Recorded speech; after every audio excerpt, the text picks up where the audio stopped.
ulah ning malaikat para aulia Allah anu geus bisa mutuskeun kasenangan dunia bakal kaambe jelema nafsu-nafsuna hangit bau jeung sajaba-sajabana ku ayana sakitu paehan heula ku urang kahayang urang nu jadi bahaya ye ieu kahayang ku urang dituturkeun terus sehingga urang lain dititah ku Allah dititah ku kahayang. Lamun urang geus dititah ku kahayang urang engke bakalna ka maca-maca Quran ge dititahna ku kahayang lain ku Allah. Wiridanana ge dititah ku kahayang mah geus lain deui. La ilaha illallah. Nu bagus nama urang memeh maot kuari geus bisa ninggalkeun dunia. Memeh nyawa urang kaluar urang geus bisa paeh ti heula. Cak Kangjeng Nabi mutu qobla anta mutu. Paraeh heula maraneh geurage memeh maneh paeh. Jadi urang titah bunuh diri. Mulai tas ngaji ti dieu marawa pesok. Urang gorok maneh bunuh diri. Cak Kangjeng Nabi mutu qobla anta mutu. Paraeh maraneh memeh maneh paeh. Orenganan lain titah maehan diri. Lain titah urang cara bom bunuh diri lain. Lain cara PKI lain. Komunis lain. Horenganan memeh urang maot jadunya mah bakal ditinggalkeun paehan heula kahayang urang terhadap dunia. Abeh begitu urang maot geus eueuh beung berat. Urang kieu betah mulai malakal maut datang rek maut. Assalamualaikum Haji Pendi. Ecek malakal maut. Salam, saya. Iya abdi malakal maut. Hah? Malakal maut. Dek naon? Iya tugas kula dek nyabut nyawa. Sembarangan bae. Jejak malakal maut pan sembarangan. Ulah waka cek Haji Pendi. Cek malakal maut emang berat kanaon nu mantak ulah waka. Kredit ya anggeus. Loba jasa. Loba jasa. Ketika malakal maut datang ke urang teu siap. Lantaran loba jasa karesep di jero hate. Resep kana motor ngahalangan kana ngeunahna sakaratul maut. Resep kana mobil ngahalangan kana cepetna sakaratul maut. Resep kajahe mah komo tah mah. Oh angel jasa angel anu molotot be. Molotot batas simeuteun. Angel udah pae. Tah, ieu nu batak cak Kangjeng Nabi mutu qobla anta mutu. Paehan heula ku anjeun kahayang memeh maneh mah paeh. Kahayang heula. Nah, Kiai ari kahayang teh naon sih maksudna? Kahayang teh nafsu. Nafsu urang teh lamun henteu dipaehan moal aya ngeunah ibadah ka Allah. Salat ge salat capek, jasa sakitu deuketna ka masjid hampir teu nyauheun ka tihang masjid. Ieu mah di ditu mah di Subang. KTP-na mah urang Sukamulya. Tidak guna nu berat nafsu. Lamun urang ningali orai naga teh nyana kaluar ti leuweung. eta orai naga nu mantah keluar teh lantaran lapar loba dahareun di luar. Nyana teu kuat, kaluarlah ti gunung, kaluarlah ti leuweung, neangan dahareun. Naon nu aya disamber ku nyana. Aya anak kotok tewak. Aya anak embe, hayang nyana ditewak. Aya anak kebo ditewak. Aya anak jelema. Satungtung aya dahareun nyana kukuliaran bae, eta orai naga. Meureun urang mun nyaritakeun orai naga mah teu pati warau urang dieu mah orai sanca. Orai sanca eta bangi naon bae tewak.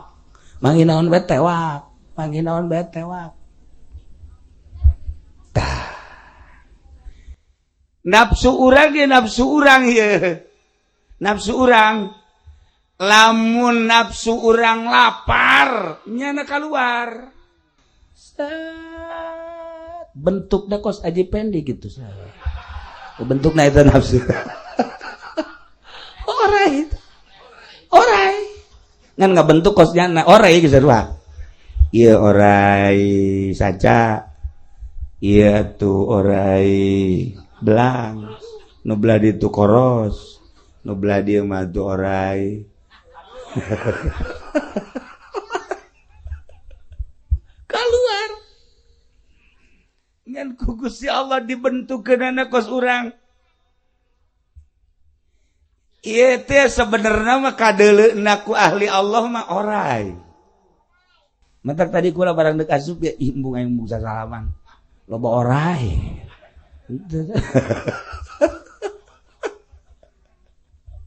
Kumaha eta orai? Orai teh keluar lantaran di dia aya cau. Jadi orai neangan cau. Tadi ieu tah orai geus beak dua tah cau. Iya, komo gitu ka itu. Di imah kula keneh geus nyatuan bae ta orai. Terus bae mun teu disingkirkeun, heuy, atuh terus bae. Datang ka kuari orai. Ya Allah, ya Rabb. Tuh. Nyana menganggap normal we kos gitu teh. Tah ieu orai. Naon anu bikahayang ku orai direncanakeun. Bahkan orai mah sakadar hehewanan. Tapi nafsu urang mah neuleuh sapeda hayang, mulai dipikir, diusahakeun. Neuleuh motor hayang, dipikir, diusahakeun. Neuleuh mobil hayang, dipikir, diusahakeun.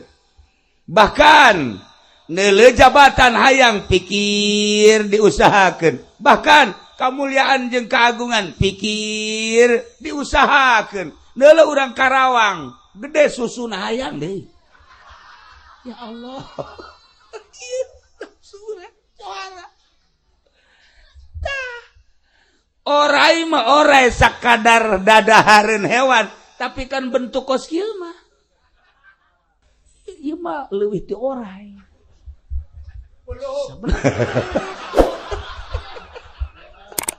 Ya orang, masya Allah dari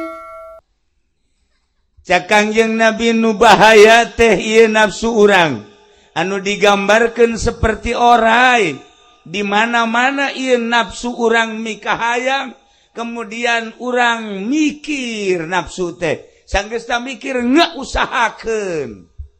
Terjadilah di jero hate teh urang teh diperintah ku kahayang urang.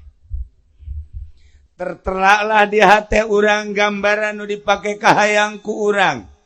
Urang hayang motor nyangre di jero hate motor urang. Sanajan urang salat nu kabayang lain Allah sekupi. Nafsu eta kos kitu. Urang hayang apansa sanajan urang Allahu Akbar salat tetep apansa aya bae di hati. Bahkan urang hayang kawin deui jeung nu ngora duit aya urang na atuh gagah mulai usolli sunnatad tahajjudi lijahe Allah. Diat tadi geus lain deui.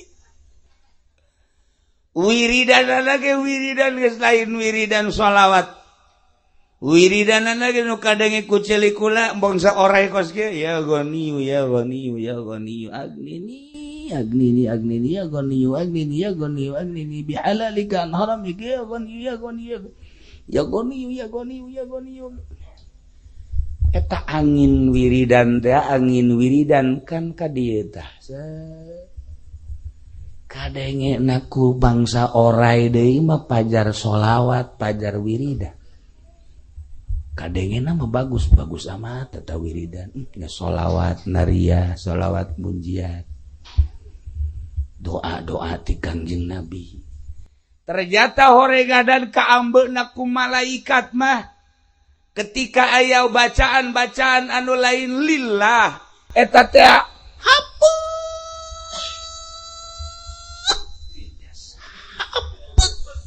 cak urang Sumatera mah hapeuh buktikeun ku ari ku ente ambean huluna mal kuat begitu moal kuat hapeuh bau eta teh desakan-desakan kolbu hate urang anu pinuh ku kahayang nah ieu kaambeuna sebenarnya mah bau nu mantak malaikat anu murni anu suci nu teu aya berbau duniawi eueuh nya nama lain awewe lain lalaki teu dahar teu nginum teu sare bersih ngambe potongan orai koski hapeukeun nya cak orai aing teu betah cak malaikat sebenarnya aing teu betah mun lain tugas mah ngan tugas we nya di sisi digigir komo malaikat ieu mah geus bebeja ka kula ge geus babit bae cenah ge ulah waka main pamit bae ulah waka terus bae ulana satungtung aya napasan mah terus bae hapeukeun malaikat ulah ning malaikat para aulia Allah anu geus bisa mutuskeun kasenangan dunia bakal kaambe jelema nafsu-nafsuna hangit bau jeung sajabah-sajabana. Itulah para jamaah kaum muslimin wal muslimat rahimakumullah. Maka ketika urang hayang nyaho nafsu urang hayang nyaho ye nafsu urang si datang ka mana leuletikanana hayang nyaho nafsu kan ngomong emang nafsu teu ngomong contoh engke tanggal 9 urang puasa Tasu'a tanggal 10 ngaranna puasa Asyura tanggal 9 teh Muharram poe naon? Si lu bener atuh ngomong ieu. Lu bener ya, salan teh. Hah? Lu bener salan teh sih. Sieun teh itu mah bos itu karek digetak sakitu ge sieun. Poe naon? Benar.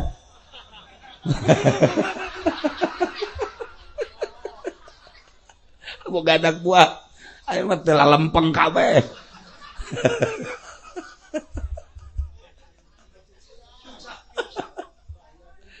Urang tanggal hijina poe Kemis Jumat Sabtu. Nah, jadi tanggal 9 Tasu'a puasa.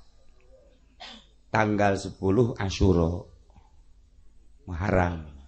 Ieu mah lain nyaritakeun naon geus biasa puasa mah geus nyaraho kabeh gitu. Teu dibejaan ge atuh tilok puasa ieu. Bagaimana? Teu kapikiran. Tah ieu mah kieu hayang nyaho nafsu ieu mah. Puasa urang poe Jumat tek. Mulai urang ti jam 7 mah masih biasa. Jam 8 biasa. Jam 9. Jam 10 tah hudang sere mun sare teh atau nu teu hees mulai jam 11 ngomong ka nafsu Nafsu urang ngomong, bos, lapar bos. Eta nafsu urang bebeja ka urang. Bos, lapar. Nele di meja aya kopi kapal api, bos. Kopi kapal api, bos. Waduh. Digulaan kontreng. Mantep, bos. Eta kan nafsu urang ngomong. Nafsu dahar, nafsu nginum ngomong eta nu kos kitu ngaranna ka diri urang. Cibende cak nafsu, kita makan yuk, lapar. Ada orang dalam dong, di dalam, nggak usah takut. Aduh, ada kemana kan ada cucu, malu sama cucu, kunci. Oh, cek aja Pendi, iya juga ya. Iyalah. Kecuali kakek-kakek harus pinter dong. Jangan sampai kelihatan anak, kelihatan cucu. Udah kita aja. Kan enak itu, jengkol masih ada. Wih, sambal masih ada. Udah ntar ngerokoknya di kamar aja udah beres, baru keluar lagi. Kan nggak tahu orang. Udah mantep dah. Boleh juga ya. Nah iyalah. Iya ya, oke dah. Oke, bawain. Masukin ke kantong atuh. Kantong terus bawa ke kamar, masukin kantong. Suka trek. Nah. Ini mantep nih, baru kerjaan bagus yang begini nih.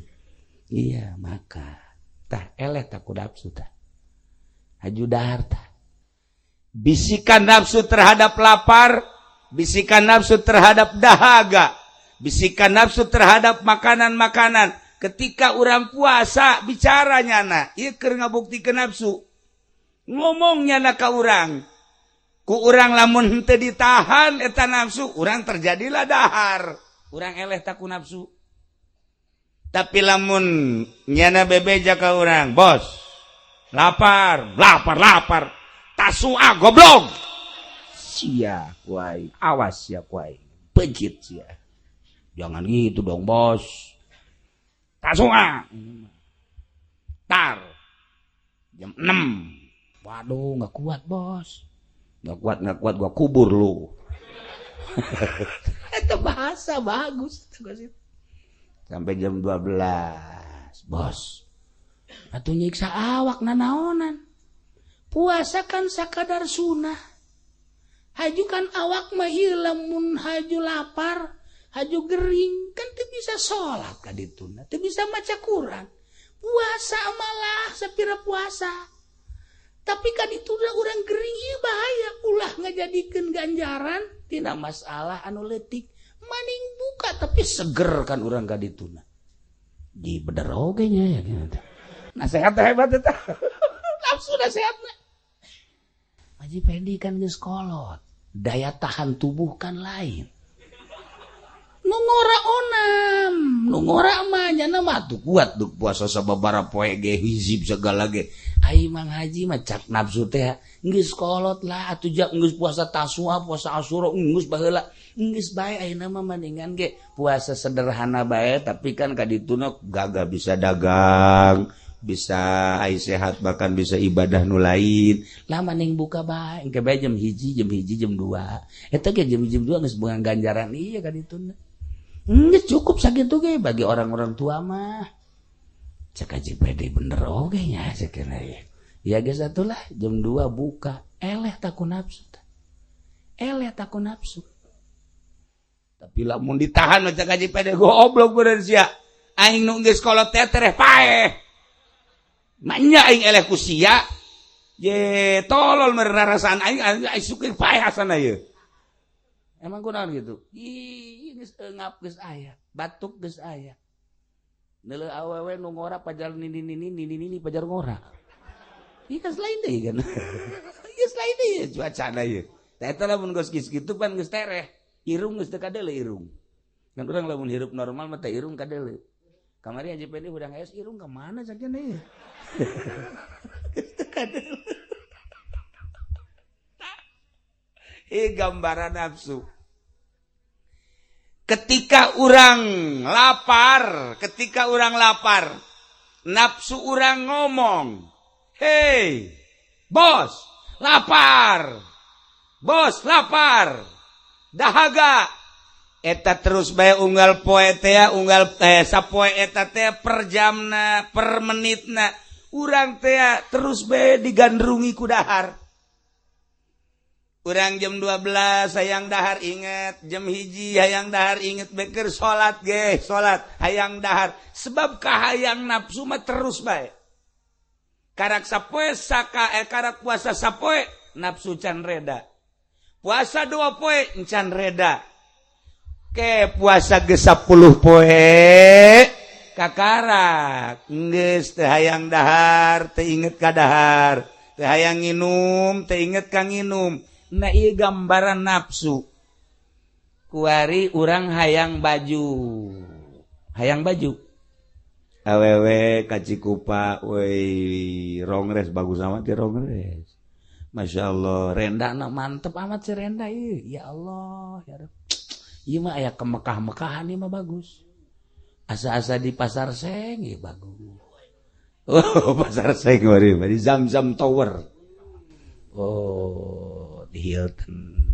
Tanya sabaraha duit sih ieu? Hargana ditanya. Oh, ieu 500 real. 500 real teh 2 juta. 2 juta. Tanya di Cikupa seperti itu, bisa juta lah. Di Cikupa mau lain 2 juta lah. Bisa juta.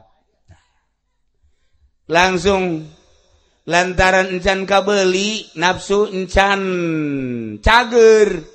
Datang ka imah ge beta awewe.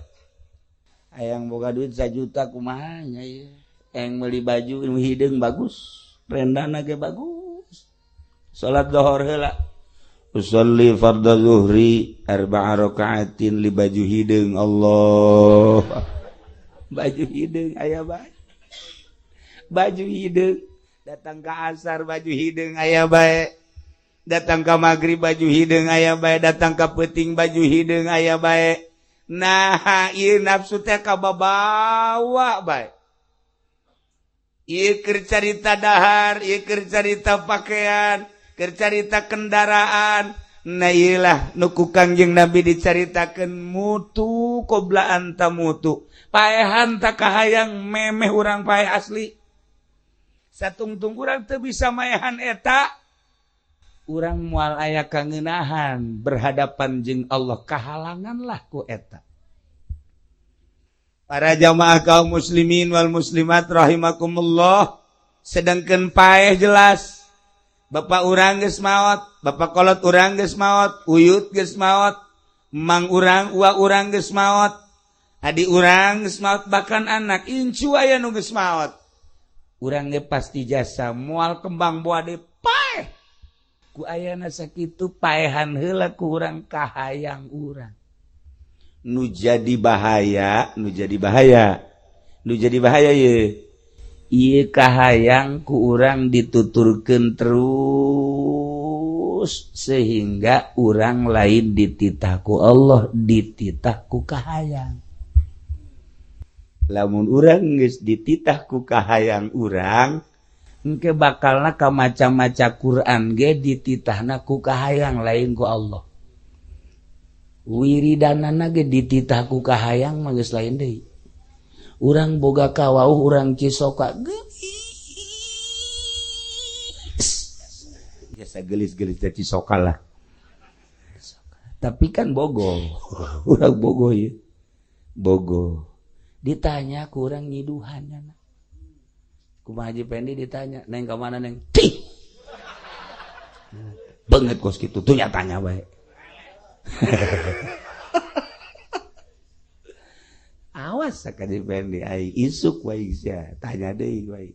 Bener isuk aya deui liwat, tanya deui. "Neng ka mana neng?" "Ngaca." Ambo. Sial teh cak Haji Pendi. Emang aing teu boga guru kitu di Cisoka. Nah, nista maja utama. Langsung itu. "Neng, naon neng?" "Heh, udah sok tanya, mun kulit putih meunang. Ai hidung leteng gitu mah naonan." Masya Allah, cek Haji Pendi datanglah ke Kiai di Cisoka dibere wiridan. Qala Yusuf li abihi ya abati inni ra'aitu ahada asyara kawkaba wa syamsa wal qamara ra'aituhum li sajidin.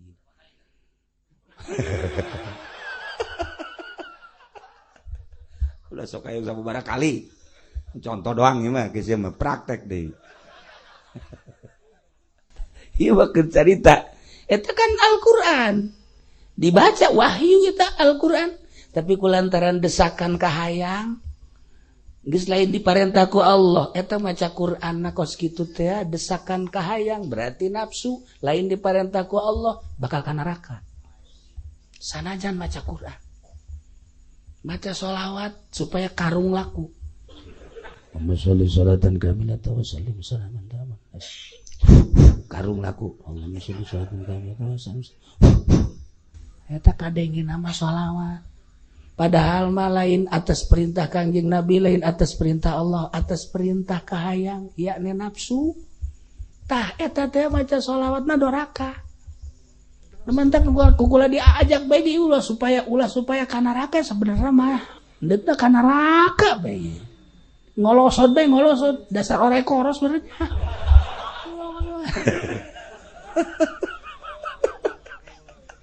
Masya Allah. Nah. Iya kukula dek dicaritakeun sote hati-hati. Urang kan kuari keur mengenang kematian. Sedengkeun urang bakal maot. Ai maot eta pan geus jelas.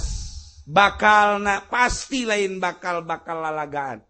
Sanggeusna urang memastikeun paeh nu jadi batur urang ayeuna kan 3. Hiji batur urang teh dunia. Kuari urang keur hirup babarengan jeung pakaian dunia, babarengan jeung imah dunia, babarengan jeung kendaraan dunia, babarengan jeung dahareun dunia, salila hirup etalah babarengan jeung urang. Babarengan nu kadua ialah keluarga. Urang bareng jeung pamajikan, urang bareng jeung anak, urang bareng jeung incu, urang bareng jeung temen-temen, dagang, ka kantor, tani dan lain sebagainya. Ilah nu bareng jeung urang.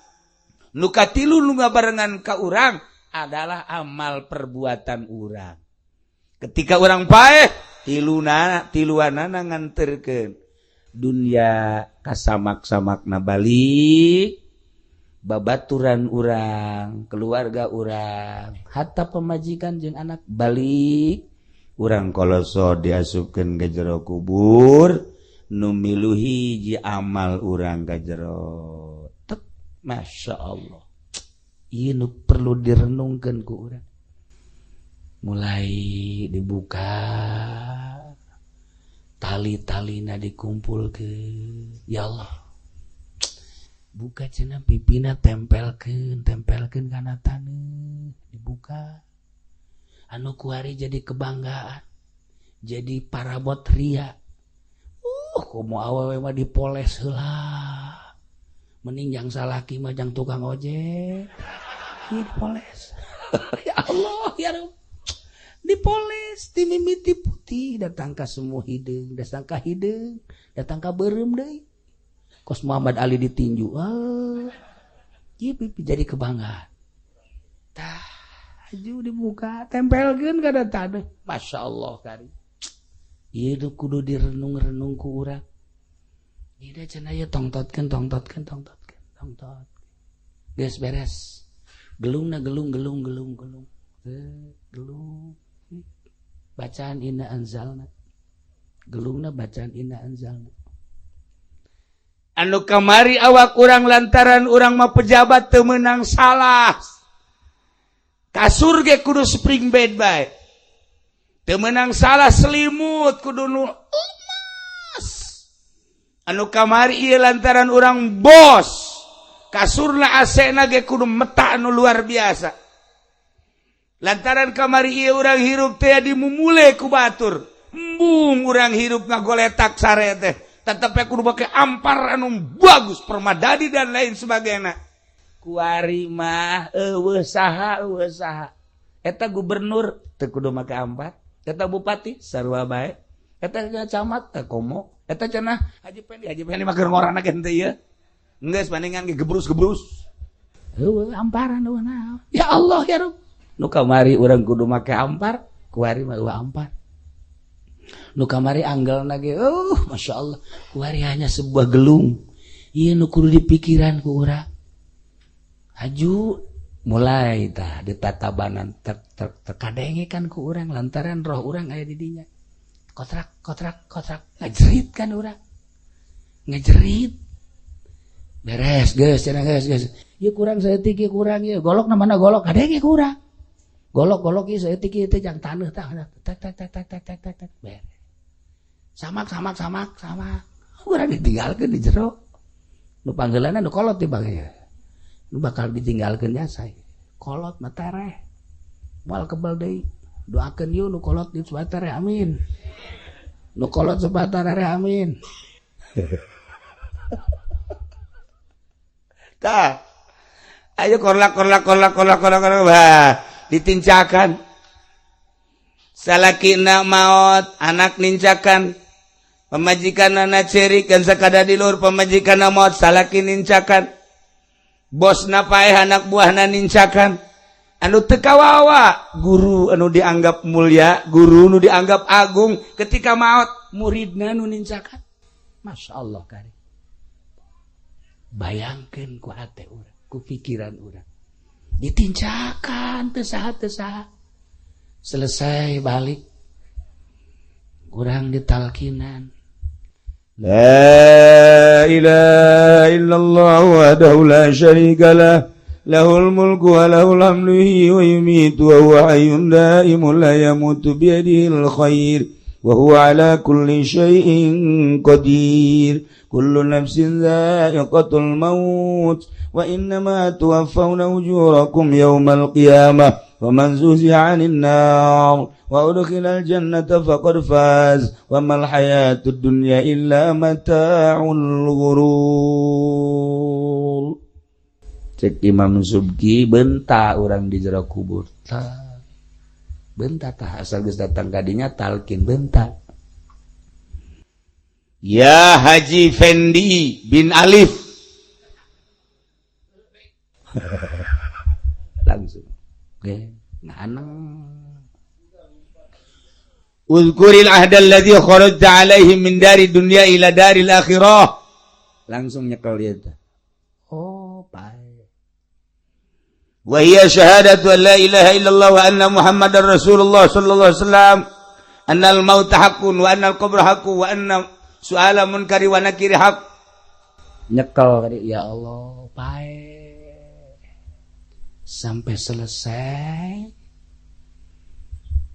yana hudang kita jol malaikat amal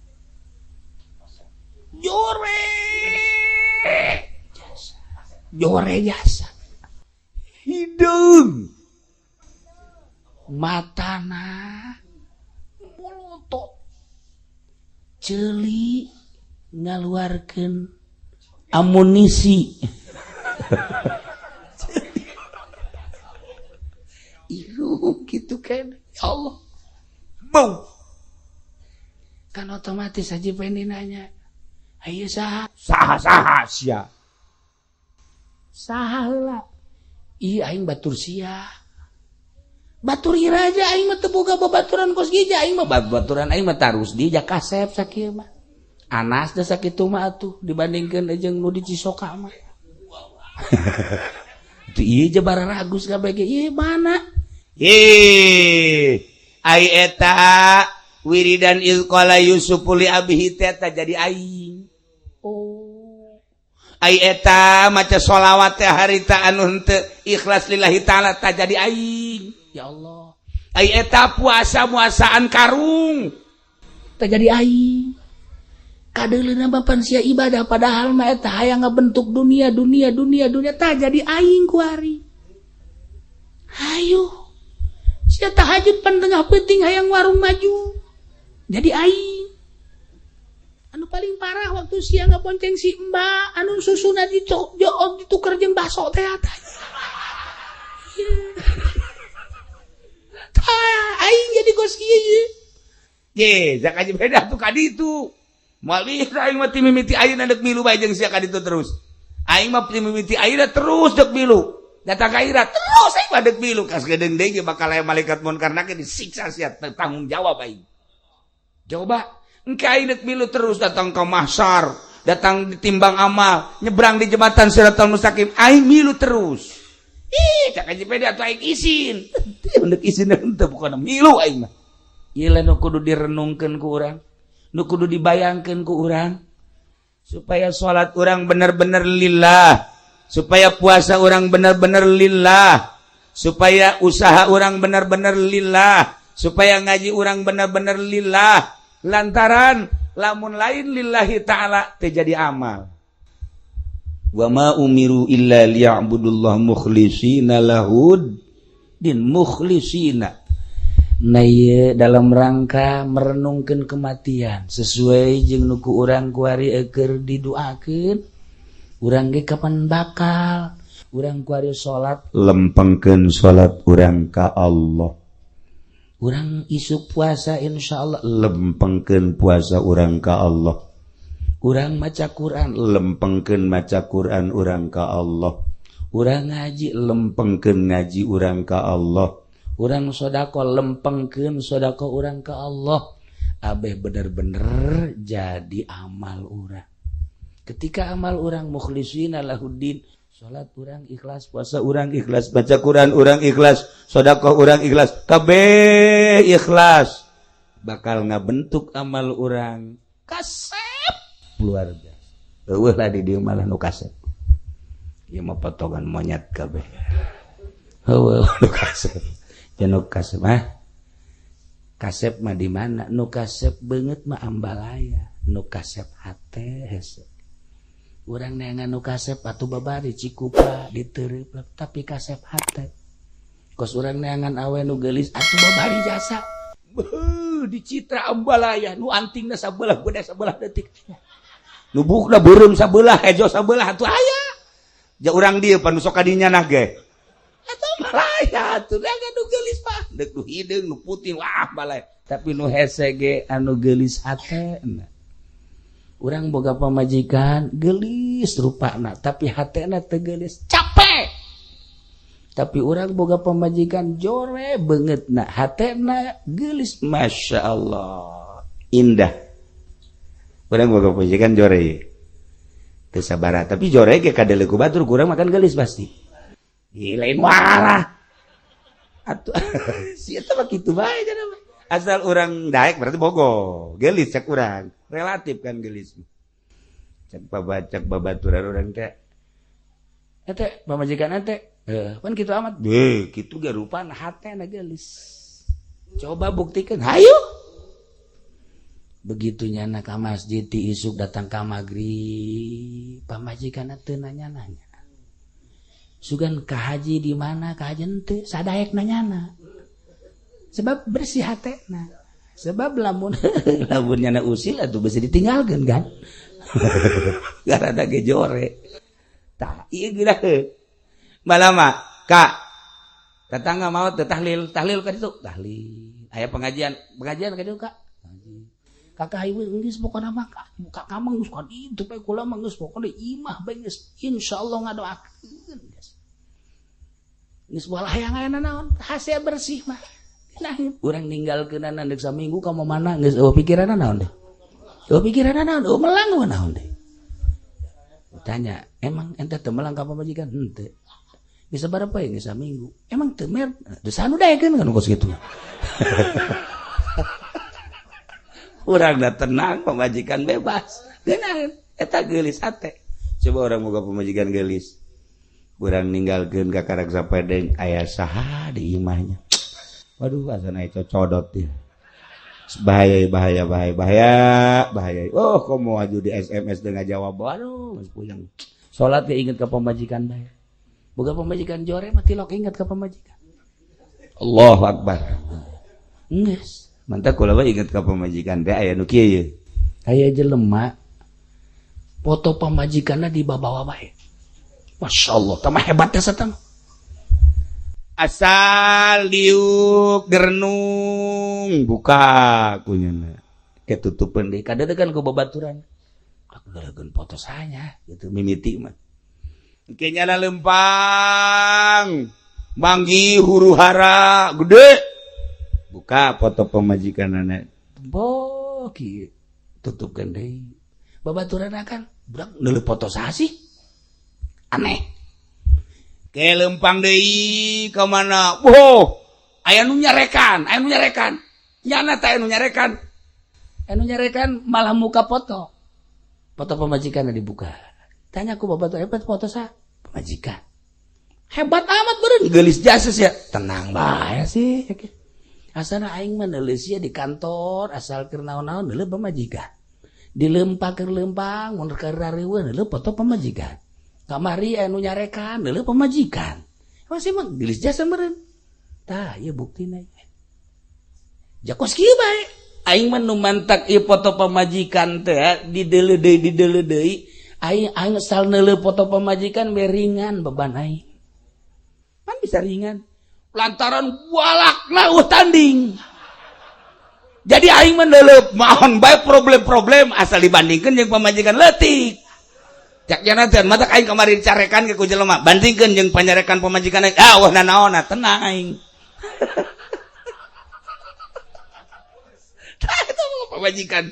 eta pamajikan teh lamun galak kos kitu tereh sugih urang suka mulia aya tereh sugih coba ge urang lamun boga pamajikan cara cicing angel ka sugih pamajikan galak mah urang ta subuh hees di depak wah subuh hees eleh ku kotok atuh aduh salaki geus kieu bae mulai gojek aing lah cek deui eta hebat dah datang itu jam 10 pamajikan geus kieu bae jam 10 geus datang can wayah datang batur ge nu ka kantor ka can wayah datang ini teh amau mudah pemajikan pohara ya pemajikan ieu mah lamun pemajikan galak dua mun teu sugih kolok sun urang inget ka Abah almarhum aya santri datang Waalaikumsalam saya geus kawin geus bah mana pemajikan saya itu mas bagus alhamdulillah ku Abah didoakeun ieu mah kula nu mantap pemajikan kula dibawa ka dieu ieu kula rek bebeja ka Abah minta doana doakeun ku Abah lain kitu bagalak tek santri tak ka Abah bebeja sia kunaon bebeja ka Abah galak eta teh anugrah cak Abah teh anugrah pokokna lamun boga pemajikan galak sugih geus sia lamun sia boga pemajikan teu galak sia miskin kajen kumaha ge ku Abah didoakeun bagus sia hadena ge boga pemajikan galak sia menang datang di 5 tahun bebe jadi ka Abah alhamdulillah bah kula sugih bener bah ngan kitu ge teu boga awak kula bah hai sugih mah sugih motor boga warung gede ngan teu boga daging bah kajen geus penting mah sugih becak apa la iyalah para jamaah kaum muslimin wal muslimat rahimakumullah renungan dalam rangka matang puluh ieu lantaran ieu urang ge sarua bakal maot sedangkeun nu kabawa ka kuburan hanya amal sing hade dalam rangka ngalaksanakeun amal perbuatan ibadah urang geus puguh nu lain ibadah bakal nganiaya di jero kuburan terus datang ke akhirat anu berbentuk ibadah ge lamun teu ikhlas sakumaha tadi dorongan-dorongan kahayang lain atas perintah Allah dorongan-dorongan nafsu lain atas perintah Allah ieu ge henteu jadi amal. Nah kiai kumaha supaya urang bisa supaya lempeng ibadah ka Allah kudu nganyahokeun diri urang di awak urang aya 4 lapis lapisan kahiji sodru disebut dada lamun imah mah ieu adalah pelataran lamun pelataran kan diharapna kekembangan aya kotok ge aya kadang soang ge aya di dada Orai ge aya orai. Nomor kedua di jero dada aya kolbu. Kolbu teh aya kolbul jismani ngaranna jantung. Ieulah seluruh aliran-aliran darah bakal mengalir ti jantung. Ketika sehat jantungna sehatlah awakna. Ketika gering jantungna geringlah awakna. Tapi aya deui kolbu teh kolbul batin nur ilahi. Di dieu aya di jero kolbu. Di jero kolbu nu jerona deui aya fuad ngaranna. Eta di jero kolbu teh aya fuad secara maknawi ieu geus leuwih jero. Nu paling istimewa aya lub di jerona. Bentukna eta keneh eta hiji bentuk zahirna. Jantung di jero aya nur ilahi. Kolbu di jerona deui aya fuad, di jerona deui aya sirrul asrar. Urang teh ieu kuari jadi jelema ieu. Urang lolobanangan sakadar datang ka dada doang. Ngan datang ka dieu doang ibadah ieu. Nah lamun ngan datang ka dieu doang wayahna kudu lobakeun ngaji. Wayahna loba hudang ti peti. Hudang beh hudang ulah waka kumaha insyaallah. Urang asal jam 2 hudang. Ih jampena ieu mah. Supaya kabawa paeh pan urang bakal paraeh. Urang asal jam 2 beh hudang, ulah waka ibadah ulah. Kieu ngarokok lah ngarokok. Isu penting hudang deui jam 2 ngarokok deui. 3 penting urang hudang ngarokok deui. Cek pamajikan ka haji jadi kieu nya. Ka haji barang haji ka Cilongop cek nya jadi OTM kieu. Lain gitu itu keur merenung kayak kebal-kebal bahkan aing nanaonna nih hudang maning kiih maning kiih latas kiih mah tun ka mana deuk nyeklak deuk naon sapodo teh kayak kebal-kebal mah ji horeganan ngeunaheun di hudang peuting teh ngeunaheun mana ngeunahna saat batur kerek saat batur lelap urang hudang masyaallah. Horengan aya makna. Lantaran rakaatani minal lail 2 rakaat bae salat dilaksanakeun ti peuting khairun. Leuwih bagus tibatan nu disorot ku panon poe dunia berarti. 2 rakaat urang salat ti peuting leuwih bagus tibatan dunia nu kasorot ku panon poe kan dunia. Bayangkeun ku urang dunia nu sakieu kurang dimumulena bandingkeun jeung salat 2 rakaat tengah peuting masih bagusan 2 rakaat. Masih kena teu kabita kene bae urang suka mulia mah goblok. Ieu goblok ieu urang suka mulia mah goblok. Ngacung nu goblok. Ngacung. Ngacung kabeh ieu teu beres ieu. Ieu geus dibejaan tah. Nah, berarti kan hebat jasa tah salat ti peuting. Haju saat-saat urang poek urang hudang eta teh maknana naon bakal caang di jero kuburan. Jadi lamun urang kuari dikubur set lah leutik tah kuburan teh. Tapi Kangjeng Nabi bisa ngadonga wa ausi'hu Gusti moga gajembarkeun ka kuburan kipulan waktu ngadoakeun sahabat. Wa nawwirhu Gusti muga nyaangkeun bajang ta doa Kangjeng Nabi nu sok dibabaca teh disundakeunlah geus ku urang horenganan kieu ketika urang di jero kuburan nu sakitu sempitna tetapi urang di duniana sering hudang ti peuting eta horeng di jero kuburan caang ya Allah ya Rabbi urang kaget cenah cak batur kuburan cenah poek jacaang horenganan eta tah urang cacaang salat ti peuting teh nembus ka kuburan.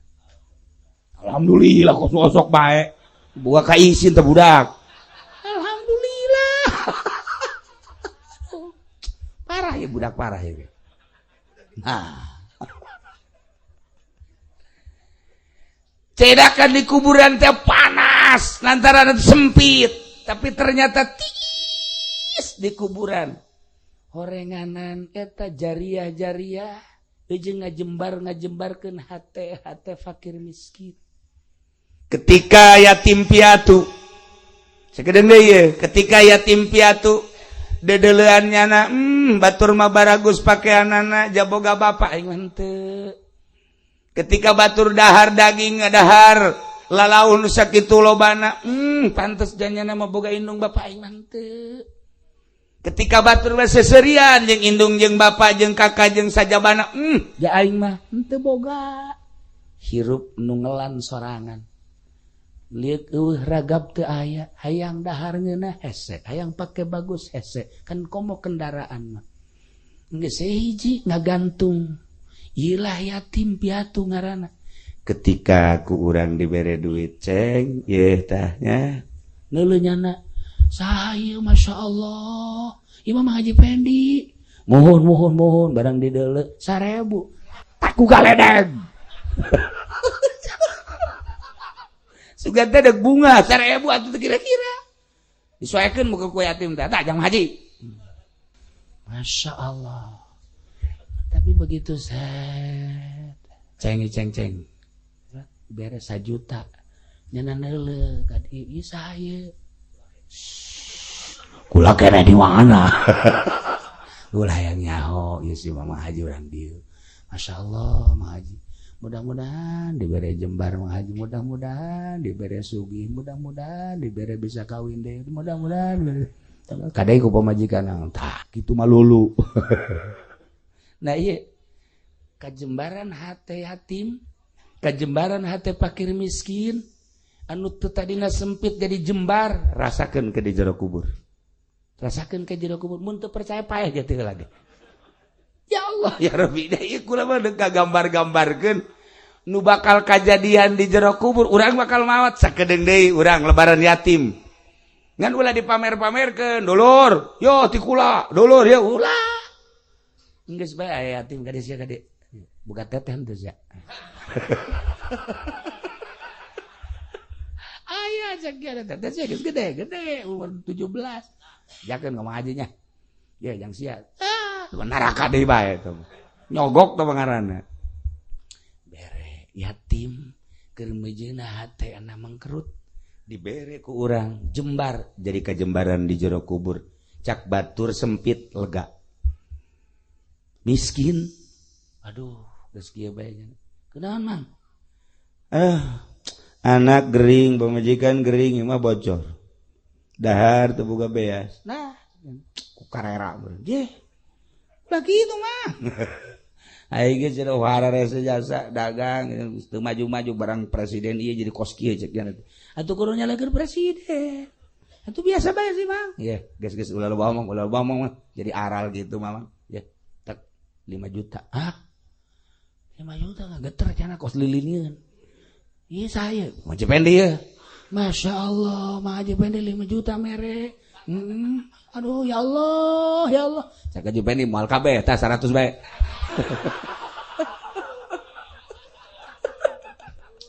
Pengkhianat cak. Pantes potongan cak kena kos kieu. Geus tek paeh ti heula cak. Wah, geus bener ampek-ampekan mah kono. Nah, ini mah kos kitu ka masjid ge kos kitu nya mah. Ka masjid ge pernah 100.000. Tah, wah. Cokot kembali 90.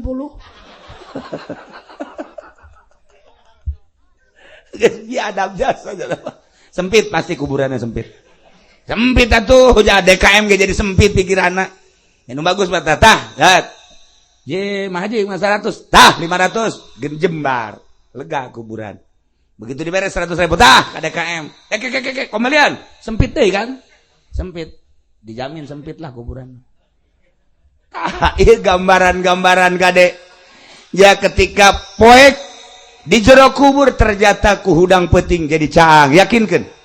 Ketika sempit di jero kubur, urang bisa ngajembar-jembarkeun yatim piatu, ngajembar-jembarkeun fakir miskin, bakal lega kuburanana. Dan lain-lain tiis bakalna ketika urang mere jariah ke masjid, tiis aya ASEAN. Lamun mere kipas, leutik we kipas anu sasada teh war. Di masjid pan sok aya tah war. Eta mah ke leutik di jero kuburan lah sagede liang jarum ge teh. Nya ge kieu ieu tiis leutik amat ya kan. Jadi mau ditanya, saya leutik amat, atupan kurang wer-weran teh sakeuna. Aduh atak lamun deuk jariah nu mantep. Nu paling bahaya deui. Waduh, setengah 12 lewat. Setik deui. Tadi kula ngaji tadi man mata saha jelema nu maot min ummati ca Kangjeng Nabi ti umat kaula.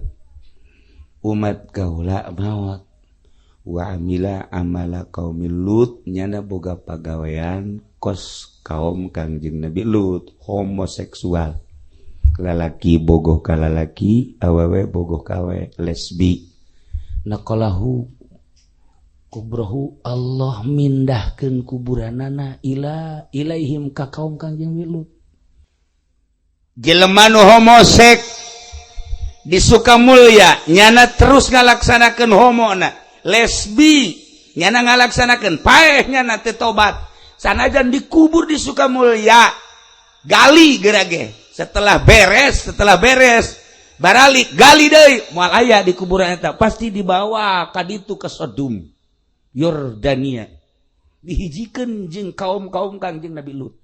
Masya Allah dihijikeun paeh di Cikupa hijikeun ka ditu abeh kumaha engke yusyaru yaumal qiyamah ma'hum bakal digiringkeun bareng di poe kiamat jeung kaum Kangjeng Nabi Lut ngahiji bae ka ditu. Eta sebagai gambaran anu homoseksual anu lesbi bakal dihijikeun jeung grup-grupna sarua urang kuari anu salat cinta dunia anu teu pernah ngazakat bakal hijikeun jeung Qarun. Jelema anu ngagugulung hawa nafsuna kos Firaun bakal hijikeun jeung Firaun. Lamun urang kuari mencintai aulia Allah bakal dihijikeun jeung para wali Allah. Urang sering maca sholawat ka Kangjeng Nabi urang bakal dihijikeun jeung Kangjeng Nabi Muhammad sallallahu alaihi wasallam. Tinggal pilih di mana ieu supaya orai-orai ieu pararae di jerona. Encan lanjut di cerita orai. Ngan kulantaran waktuna geus setengah 12 lewat maksudna aya orai di awak urang supaya paeh kumaha carana ieu masih lila keneh. Masih kudu aya sajam 2 jamna deui. Indang paes ya. Ieu dicukupkeun sakieu.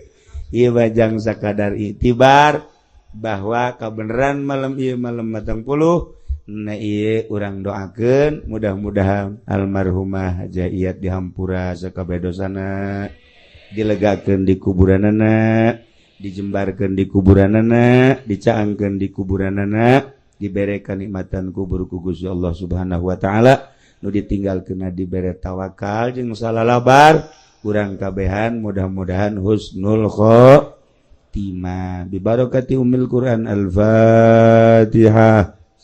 Bismillahirrahmanirrahim. Alhamdulillahirabbil alamin arrahmanir rahim maliki yaumiddin. Iyyaka na'budu wa iyyaka nasta'in ihdinas siratal mustaqim. صراط الذين أنعمت عليهم غير المغضوب عليهم ولا الضالين. آمين يا الله يا رب العالمين. اللهم ارحم أمة سيدنا محمد. اللهم اجبر أمة سيدنا محمد. اللهم أصلح أمة سيدنا محمد. اللهم فرج عن أمة سيدنا محمد صلى الله عليه وسلم. اللهم انفعنا بما علمتنا وعلمنا ما ينفعنا وزدنا علما ويقينا. والحمدلله على كل حال ونعوذ بالله من كل حال أهل النار. اللهم اغفر لها وارحمها وعافها واعف عنها. ربنا تقبل منا إنك أنت السميع العليم وتب علينا إنك أنت التواب الرحيم. صل وسلم على جميع الأنبياء والمرسلين والحمد لله رب العالمين والله الموفق إلى أقرب الطريق. والسلام عليكم ورحمة الله وبركاته.